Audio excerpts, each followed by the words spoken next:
Magandang araw po, welcome po sa aking channel, Nov9 TV.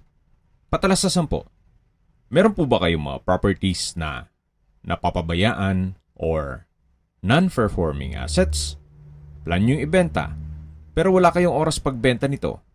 Kung ito'y pagkakatiwala nyo po sa amin, tawag lang po kayo sa aking numero, usap po tayo, gawan ko po ng video for free. Yes, libre po. Wala po kayong babayaran. Tutulungan pa namin kayong mabenta ang inyong property. Kami na po bala sa marketing, sa boosting, pati po sa paid advertisements, even sa tripping. Hindi na po kayo mapapagod sa pag-entertain ng mga buyers. Kami na po bala sa lahat. Tawag lang po kayo.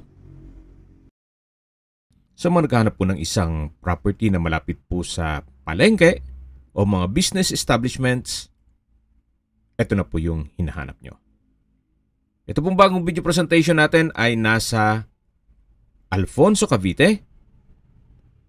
May lot area po ito na 2,000 square meters. Ang dulo po ng property ay may ilat o dry creek. At mula po dun sa public market, ang distance is 450 meters lang po or walking distance. Ito pong property ay inner lot. Bago po dumating dito ay meron pong right of way mula sa mga kabahayan. Dito po sa loob ng property ay marami din pong mga fruit-bearing trees.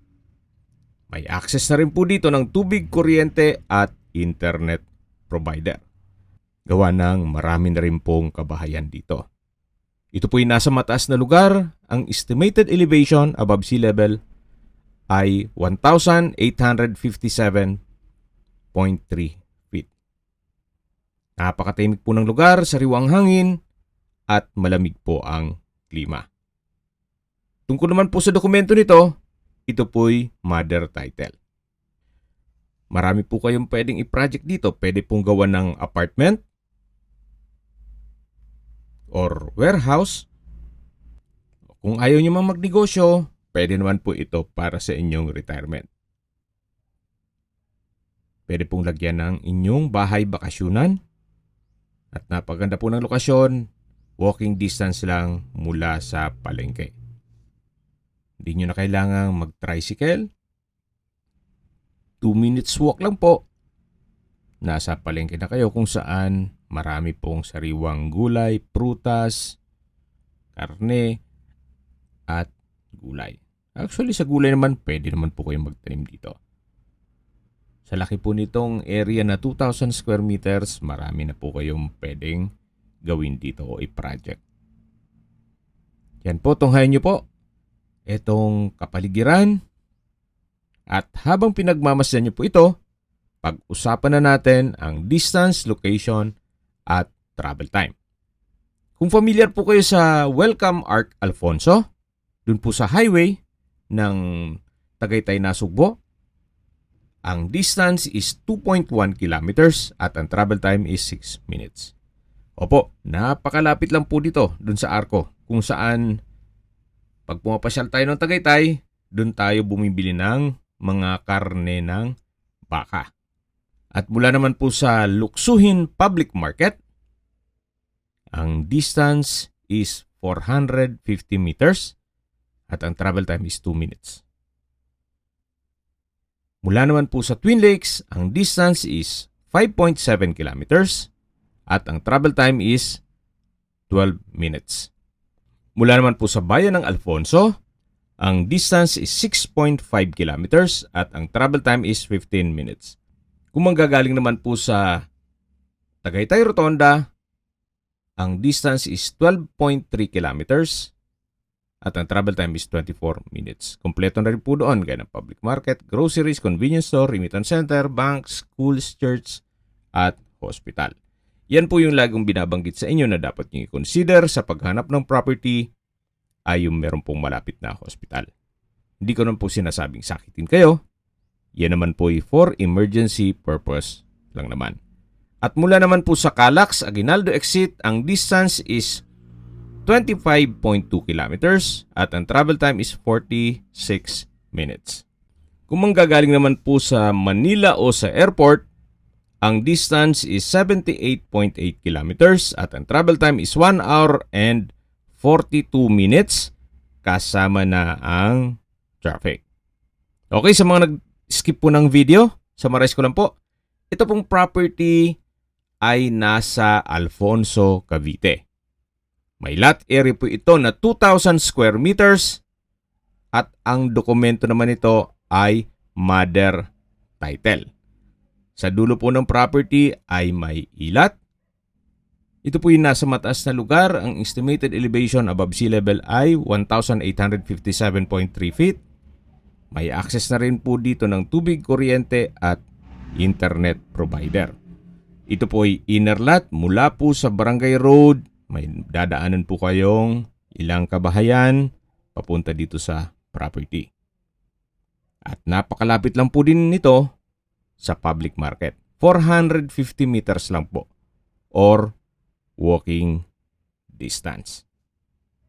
At accessible din po ito ng public transportation. Actually, kung galing po sa Manila, magbabas lang po kayo. Pagbaba nyo po ng Luksuhin Public Market, pwede na pong lakarin ito papunta sa property. Kahit po hindi nyo po kailangan magdala ng sakyan. Kung sakaling na-acquire itong property at pupunta kayo sa Manila, magbabas na lang po kayo. Ganun din po ang pagpabalik. Tunghayan nyo po ulit, bago natin pag-usapan ang presyo nito. Dito po sa taas ay patak naman. Pero dun sa may creek side o ilat, ay slope na po ang terrain. Yan po yung mga kabahayan. At yan naman po yung daan palabas ng property o barangay road. Okay, sa presyo na po tayo. Binebenta po ito ni owner sa halagang 3,500 pesos per square meter. Kung may mga katanungan po kayo o gusto magpaset ng tripping dito sa property na to, tawag lang po kayo sa aking numero. At sa mga kababayan naman natin nasa ibang bansa, meron po akong WhatsApp, Viber, Telegram, at Signal. Same number lang po,